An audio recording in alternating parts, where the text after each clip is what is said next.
ارے جو بھی تم خرچ کرو گے اللہ تبارک و تعالیٰ اس پر تمہیں اجر دے گا۔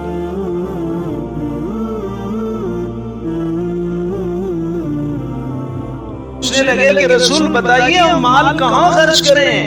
کس کو خرچ کریں، کس پر مال لٹائیں، زکوٰۃ کس کو دیں، عطیات کس کو دیں، خیرات کس کو دیں؟ محمد رسول اللہ صلی اللہ علیہ وسلم نے ابھی جواب نہ دیا تھا کہ اللہ تبارک و تعالیٰ مجیب بن کر اللہ نے جبریل علیہ السلام کو آیت دے کر بھیجا، للفقراء الذین احصروا فی سبیل اللہ، جاؤ جا کے محمد رسول اللہ صلی اللہ علیہ وسلم کو یہ پیغام دو کہ آپ لوگوں کے پاس جو مال ہیں، جو زکوٰۃ ہے، جو صدقات ہیں، جو خیرات ہیں، کن کو دو؟ الذین احصروا، ان فقیروں کو دو جو دین کو حاصل کرنے کے لیے ایک جگہ ٹکے ہوئے ہیں، بیٹھے ہوئے ہیں، لا یستطیعون ضربا فی الارض، وہ زمین میں تجارت کے لیے نہیں نکل سکتے، یحسبهم الجاہل اغنیاء من التعفف، ان کی سفید ٹوپی اور سفید لباس اور خوش نما اور مسکراتے چہرے سے لوگ گمان کریں گے کہ یہ تو مالدار ہے،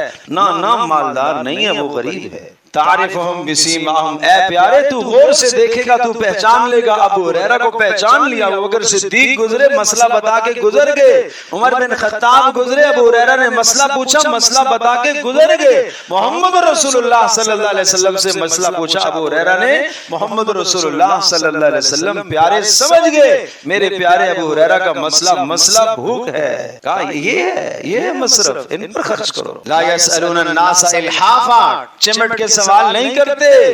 وما تنفقوا من خیر وما تنفقوا من شیء فإن اللہ بہ علیم، ارے جو بھی تم خرچ کرو گے اللہ تبارک و تعالیٰ اس پر تمہیں اجر دے گا۔ یہ مصرف سمجھایا،